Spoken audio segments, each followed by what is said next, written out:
preliminary examinations para sa unang semestre ng akademikong taon 2024 to 2025 nagsimula na. Red Cross Seminar at Training para sa mga mag-aaral ng Lyceum of the Philippines University Cavite isinagawa. World Teachers Day, ipinagdiwang ng mga guro at estudyante sa University Auditorium. Pagtatanghal ng mga communication students mula sa ABC 201, tutukan. Mga pelikulang likha ng mga communication students mula sa ABC 301, tunghayan. Mga estudyante mula sa programang komunikasyon nagtipon-tipon para sa taunang General Assembly. Mga preparasyon para sa Lyceum TV Entertainment nagsisimula na. Isang mapagpugay na araw, Lyceans! Hazel Macarubo, taos-pusong humarap sa inyo upang magatid ng katotohanan. Sa akademikong taon 2024 to 2025, mga kaganapan sa Lyceum of the Philippines University Cavite ay patuloy ngang dumarami. Tunghayan ang mga balitang hatid ng Lyceum TV News ngayong katapusan ng Oktubre. Mga estudyante sa Lyceum of the Philippines University Cavite dumaan ng muli sa preliminary examination para sa unang semestre ng akademikong taon na ito. Para sa karagdagang impormasyon, narito si Jen Escobar nagbabalita. Jen? Nitong nakaraang ika-30 ng Setyembre hanggang ika-4 ng Oktubre, sumailalim na sa Preliminary Examination Week ang mga estudyante para sa unang semestre ng akademikong taon. Mula ng huling araw ng Setyembre hanggang unang linggo ng Oktubre, Preliminary Examination Week sa Lyceum of the Philippines University ay tuluyan na ngang nangyari. Ito ay matapos maantala ng ilang beses ang naturang pagkuha ng mga pagsusulit dahil sa sunod-sunod na suspension dahil sa transport strike, Sotero Laurel Day at 13th commencement exercises ng Lyceum of the Philippines University na ginanap naman sa PICC. Nagbigay naman ng pahayag ang ilang estudyante ukol sa kanilang karanasan patungkol sa Preliminary Examination Week. Hi, mabuhay! So, I am Ellie from TTM 305 from the College of International Tourism and Hospitality Management. So, ano bang reaction ko after prelim? So, okay naman siya. Like the usual, kung ano naman yung ine-expect ko, yun naman din yung outcome. So, of course, with the hard work and a lot of sleepless nights and a lot of effort. So, ayun, goods naman and hoping magtagal siya from midterms to finals. And ayun, thank you! Hi po, my name is Erica Nadine A. Baluyot. I am from MMA 203 and I am from the CFAD department po. So, ang reaction ko sa prelim examination namin is, it was very challenging but at the same time, it was fun. Especially because we are creatives po, so we get to do a lot of creative works po, especially sa typography and layout. I am Dave po from MMA 203 po, CFAD department po. Masasabi ko lang po dun sa prelim examination is madaming naipon po yung eyebags ko. Pero happy po kasi marami namang natutunan and nakayanan naman yung prelim. Yes. Hi, I'm Jinigo Jim Drax D. De La Cruz from MMA 203. Ano? Department po na CFAD. So, ayun, yung exam po is mahirap pero pag nag-review ka naman may masasagot ka ganun. My name is Ian Miguel Mojica from ABC 301 from Clay. Masasabi ko lang naman sa prelim is not as stressful pero nagkasakit ako sa mismong day ng exam pero kaya naman, yun lang masasabi ko. Matagumpay naman umanong nairaos ng mga estudyante ang kanilang preliminary examinations kahit na ilang beses pa itong naantala. Para sa makatotohanang pagpapahayag ng Lyceum TV News, Jen Escobar, nag-uulat. Maraming salamat, Jen! Para naman sa ginanap na Red Cross Seminar at Training, narito si Clarice Rivas nakatutok. Clarice. Magandang araw, Lyceans! Ngayong ika-4 ng Oktubre, taong 2024 ay isinagawa ng National Service Training Program o NSTP Department sa LPU Cavite ang Basic First Aid and Disaster Reduction Management. Nagsimula ang sesyon ng alas 8 ng umaga, samantalang 1:00 naman ng hapon ang pangalawang sesyon. Kabilang sa mga dumalo sa nasabing seminar ay ang mga first year college ng LPU Cavite. Partikular na nga ang mga TTM 101 at 102, ECE 101 at 102, MMA 101 at 102, at marami pang iba. Ang sesyon ay siyang nagbigay ng kaalaman sa mga estudyante sa pagiging handa sa mga sakuna at iba pang disaster na maaari nating magamit, lahat lalo na sa mga pagkakataong kailangan ng tulong ng ating kapwa at lalong-lalo na ng ating mga sarili. Ito lamang ay mas binibigyang halaga na mabuti na tayo ay may alam, handa at panatag. Para sa makatotohanang pagpapahayag ng Lycean TV News, ako si Clarice Rivas, nag-uulat. Maraming salamat sa impormasyong iyong pinalita, Clarice. Atin namang alamin ang pangyayari sa selebrasyon ng World Teachers Day sa University Auditorium mula sa balitang hatid ni Kent Elizario. Kent? Magandang araw, Hazel! Kasalukuyan nga tayong naririto sa University Auditorium ng Lyceum of the Philippines University, Cavite para sa selebrasyon ng World Teachers Day na inihanda ng College of Liberal Arts and Education Student Government o CLAY-SG. Sa araw na ito ay binigyang pugay ang mga profesor mula sa College of Liberal Arts and Education para sa selebrasyon ng World Teachers Day. Ang naturang selebrasyon ay inihanda ng CLAY-SG kasama ang iba't ibang sub-organisasyon sa ilalim ng departamento. Ang programa ay sinimula ng mga host na si Lebron James Alvarez at Rain Parani mula sa ABC 201. Hiningan naman natin ang pahayag ang presidente ng CLAY-SG na si Timothy Daniel Ramos at ang dalawang profesor mula sa komunikasyon na si Miss Mary Grace A. Vasquez at Mr. Cristobian Enzo Costa. Hi everyone, I am Timothy Daniel de Ramos. You can call me Dane. I am the current president of the College of Liberal Arts and Education Student Government. So for the question, why is it important to celebrate the Teachers' Day? I think it is really important to acknowledge their contribution in our lives. Since simula pa ng pagkabata tayo, nandiyan na sila to guide us. So it's like the day para lang ma-recognize yung ginagawa nila sa atin, yung effort nila, time, since their time, even sa bahay, nag-check sila ng mga papel. So it is really important kahit isang araw lang para ma-recognize since they are also heroes in this world. And yung sa ginagawa naming event right now, it's the Educators Day, in celebration of the College of Liberal Arts and Education, professors, instructors, educators. So yung pagpaplano namin ito, actually marami kami pinagdaanan. Natural naman yung sa mga event, maraming naging problema. Pero at the end of the day, if you have the will and passion na i-continue to, since this is for the teachers, talagang ipupush nyo talaga. Since this is dapat ma-reschedule pa, pero pinush lang talaga namin siya since para gusto namin maramdaman ng teachers yung World Teachers Day. Mahirap siya pero if gusto mo yung ginagawa mo and para makapag-return ng efforts mo sa kanila, ipupush mo talaga. That will be all po. Thank you so much sa mga bumoto sa akin. So, thank you kasi na-appreciate ninyo yung effort and then yung lahat ng mga ginagawa ko. Of course, hindi lang ako para at lahat ng ating mga faculty. So, nawa po, ang gusto lang naman namin ay makita kayong mag-grow, mag-develop sa inyong mga chosen field. So, salamat kami sa mga surprise gifts niyo. Thank you so much and iboto niyo ako sa nalalapit na midterm elections. Sir, ano pong gusto niyo sabihin after winning Communication Educators Male Category Award? First of all, I want to thank the COM family. Included na dyan si ABCOM 101, 201, 301, and 401 kasi they never let me feel na I don't belong. So, thank you for that. Yung award is just a consolation. Yung pasasalamat ko is hanggang langit kasi to be awarded such recognition is sobrang nakaka-overwhelm siya to the point na siguro hanggang ngayon hindi pa rin siya nag-sink in sa akin kasi I'm just doing my job. And again, thank you sa inyong lahat, and alam ng Comm yan, mahal na mahal ko kayo, sobrang mahal ko kayo, and I'll always be here for you palagi, and susuportahan ko kayo all the way. Kahit pagkatapos nyong magtrabaho, I'll always be here for you.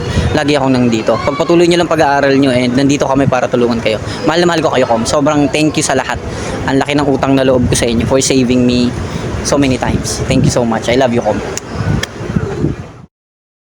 Sa selebrasyon na ito ay nagkaroon din ng mga pagtatanghal ng bawat representatibo mula sa iba't ibang programa sa ilalim ng nasabing kolehiyo.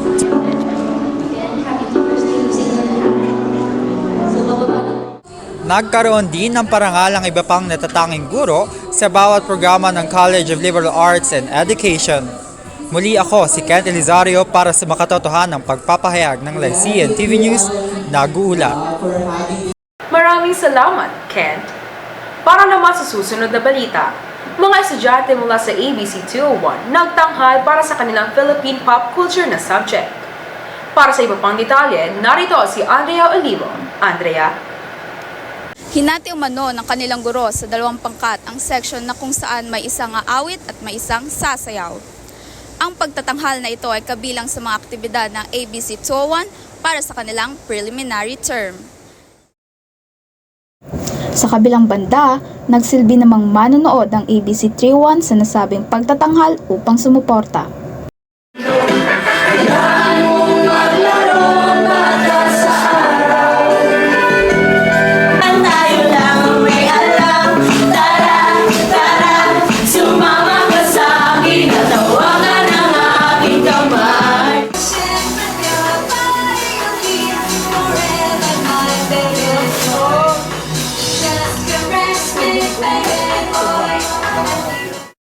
Nagbigay naman ng pahayag ang mga nagsilbing leaders sa aktibidad na ito, na sina Kent Elizario at Lebron Alvarez. Hello po, I am Kent Elizario, the leader of music group. Since nasabihan po kami ni Ma'am na is a production, we've come up with an idea to go with theater production po. And aside with that, nag-conceptualize po kami, nag-list down and nag-research po kami ng mga evolution of music, and then incorporate po namin siya sa flow ng story po namin, sa manuscript, and then kinoreograph po namin, and then inayos po namin yung proportions ng mga set designs po namin, props po namin, and then I am very glad po kasi maayos naman po namin siyang naisagawa, and I am very pleased with what the result is po. So for our dance evolution po na presentation for our pop culture project for prelim. So ang naging preparation po namin dyan is first, ito yung pinaka-crucial, which is nag-conceptualize kami kung ano ba yung mga songs na kailangan namin na sunod-sunod every year since it's dance evolution, kung ano yung trend sa year na yon. And of course, right after ko, since I'm the producer, after ko mag-conceptualize ng mga music, shinare ko siya sa aking mga groupmates. So nagkaroon kami ng meeting, and then doon na kami nag-assign ng mga dates, mga specific dates, kung ano yung mga dates ng practices namin, paggawa namin ng props. And ayun, when it comes naman sa preparation, hindi naman ako super nahirapan since meron kaming choreographer and assistant choreographer. Bali, as a producer, ako lang talaga yung parang overview ng whole production, and tiningnan ko lang din kung ano pa yung mas mai-improve when it comes to props, when it comes also to music. And ayun, with the help of choreographer and assistant choreographer naman, na-execute naman yon ng ayos. Yung bali, parang ako lang yung naging brain ng mismong production na yon, and then sila yung mismong nag-execute. Luckily naman, yung kinalabasan ng production is natuwa naman ako since kung ano talaga yung naay ko na maging production number namin is ayun naman yung nabigay namin sa audience namin. Para sa makatotohanang pagpapahayag ng Lycean TV News, Andrea Olivo, nag-uulat. Maraming salamat, Andrea. Para sa karagdagang balita, mga estudyante mula sa ABC 301 matagumpay na nakalikha ng maikling pelikula. Para sa panayam ng mga direktor, narito si Lebron James Alvarez nagbabalita. Lebron? Maraming salamat, Hazel. Matagumpay ngang nakalikha ng maikling pelikula ang mga estudyante mula sa ABC 301. sa pangunguna ng kanilang professor sa kanilang asignaturang Multimedia Writing and Production na si Mr. Carlo Martin Manere.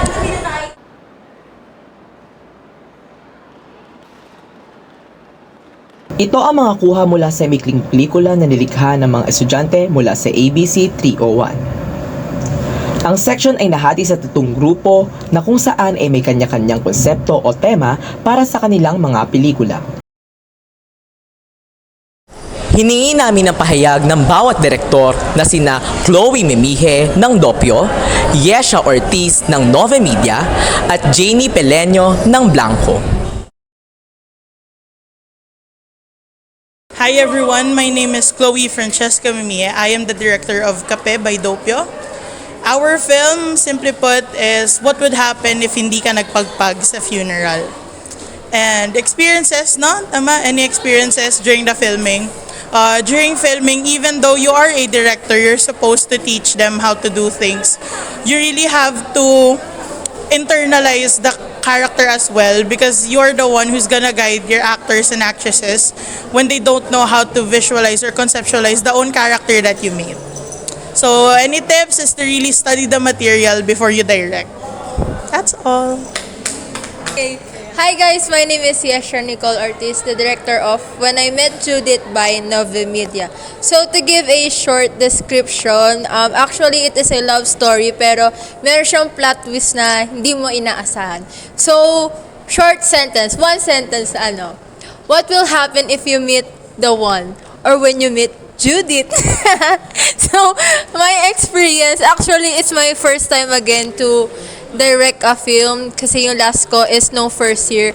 Nangako akong hindi na ako magda-direct pero ayun, nag-direct ulit ako. And actually, it's really fun kasi iba naman yung kasama ko sa production and sobrang nakakapanibago na experience kasi totoong production subject na siya. Meron na kami mga totoong gamit. So, my message my tips to trust yourself and also trust your production team. Thank you!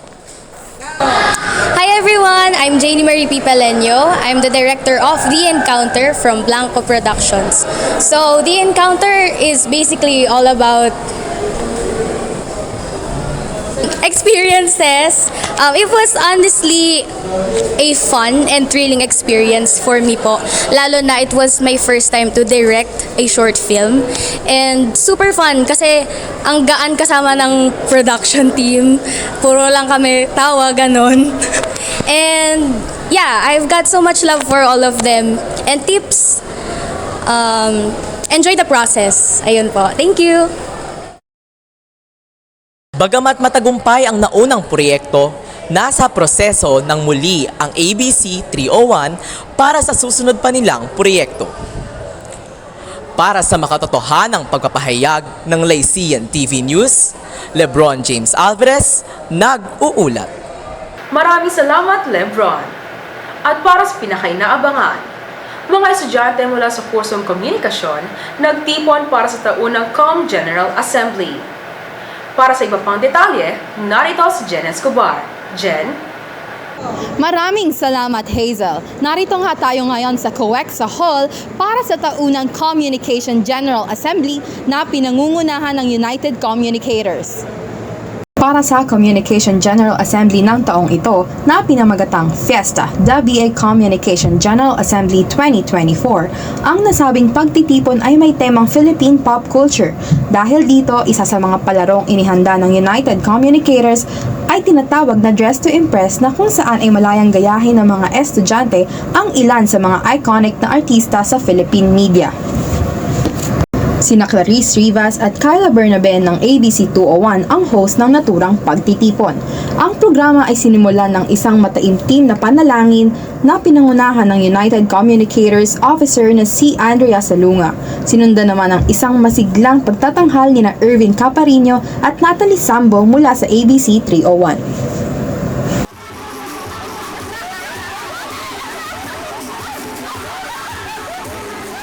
Kitang nakisama at nakikulit rin ng ilang propesor na sina Mr. Cristo Viana Costa, Miss Grace Arroyo Vasquez, Mr. Carlo Manere at Miss Mariel Ann Cabrera sa pagsalubong sa unang pagtitipon ng programang komunikasyon.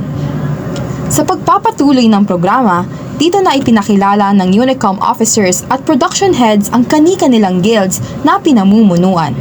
Ito ay para makahikayat ng kanilang kapwa-estudyante na magamit ang kanilang talento sa larangan. At ngayon, narito ako kasama ang isang estudyante mula sa ABC 101 upang marinig ang kanyang pahayag sa pagtitipon. Magandang araw, Rain. Kumusta ka naman at kumusta rin ang iyong karanasan dito sa Communication General Assembly? Hello po, I'm doing good at the moment, and as per the event po, I feel very excited kasi nga po, it's my first year here in LPU and studying BA Communication. So, excited po akong maranasan lahat ng mga nararanasan yung mga higher levels or years, and I'm looking forward to joining such organizations for the coming semesters in this year po. Sa pagpapatuloy ng programa, ang lahat ay nagsasaya dahil sa mga palarong inihanda ng Unicom officers. Para sa makatotohanang pagpapahayag ng Lyceum TV News, Jen Escobar, nag-uulat. Maraming salamat, Jen. At para naman sa huling balita, Lyceum TV Entertainment Behind the Scenes. Narito na. Para sa iba pang detalye, narito si Kent Elizario. Kent? Maraming salamat, Hazel. Narito ako muli upang masaksihan ang inihahanda ng Lyceum TV Entertainment. Kasalukuyan na ngang nasa proseso ng paghahanda ang LTV Entertainment para sa nalalapit na paglabas ng kanilang unang episode. Makikita sa kuhang ito ang mga paghahandang ginawa para sa unang episode ng Lyceum TV Entertainment na pinangungunahan ng Associate Producer Internal ng United Communicators. Nakapanayam din namin ang mga bibida sa unang episode ng LTV Entertainment na sina Shari Caparas, Ian Mojica at Hanilet Olimba. First, introduce yourself, your real name, and your character's name. Hi, my name is Shari Villanueva, and I'm playing the role of Roman. Hi, my name is Ian Miguel F. Mojica, and I'm playing the role of Noah. Hi, my name is Hanalat Olimba, and I'm playing the role of Joy. Second, can you share your Uy! Sorry! Okay lang, Ben. Second, can you share your experience sa shoot na to and paano yung naging preparation niyo? Di ba kayo natakot? Siguro pinaka-memorable sa akin yung nag-shoot kami sa Sotero kasi madilim yon, walang ilaw, and then yung source of light lang namin ni Hani is yung flashlight sa phone, so super nakakatakot talaga siya. Tapos sa preparation naman, hindi naman ako masyado nag-struggle na i-portray si Roman kasi medyo nalalapit naman siya sa akin, kalo, ganyan. Yun nga lang, yung except for the weird side kasi may pagkabaliw talaga si Roman. Ayun. Sa akin naman, ang experience ko naman so far has been great. Like, parang wala naman, like it's nothing special naman since lagi naman ako siguro like nag-acting, pero siguro one of my best siguro is every time pag nag-aano kami ni Hani, like I can say na maganda chemistry namin and maganda yung bitawan namin, and parang every time na magbabatuhan kami ng lines, parang ang galing lang kasi sobrang natural, fluid. yeah. Sa akin naman, it was a fun shoot always for me. And despite the fact that this is like a horror, fun siya, fun talaga yung shoot. And it's something new for me na magkaroon ng mag-play ng ganitong klase ng character wherein halo-halo kasi siya eh. Like, natural kasi yung vibes ng niluluto namin. And ayun, sa preparation naman with the character, si Joy kasi parang for me, medyo opposite talaga kami. And yun, nagtanong-tanong lang din ako sa writer kung paano ba yung ugali ni Joy in order to prepare and para ma-embody ko rin talaga yung character niya. No po, thank you. Samantala, wala pang nasabing eksaktong petsa kung kailan ito ay papalabas. Para sa makatotohanang paghahatid ng balita sa Lyceum TV News, ako si Kent Bryan, nag-uulat. Maraming Maraming salamat, Ken. At ayan ang mga kaganapang ating tinutukan ngayong buwan ng Oktubre. Para naman sa mga inaabangan, kolaborasyon ng CPAD Student Government at Unicom, tutukan. Midterm examination and college day celebration, papalapit na. Communication Educational Tour 2024, ating abangan. Muli, ako si Hazel Macarubo, taos-pusong humaharap sa inyo upang maghatid ng mga balitang nagsisiklaw. Para sa makatotohanan pagpapahayag ng Lyceum TV News, nag-uulat.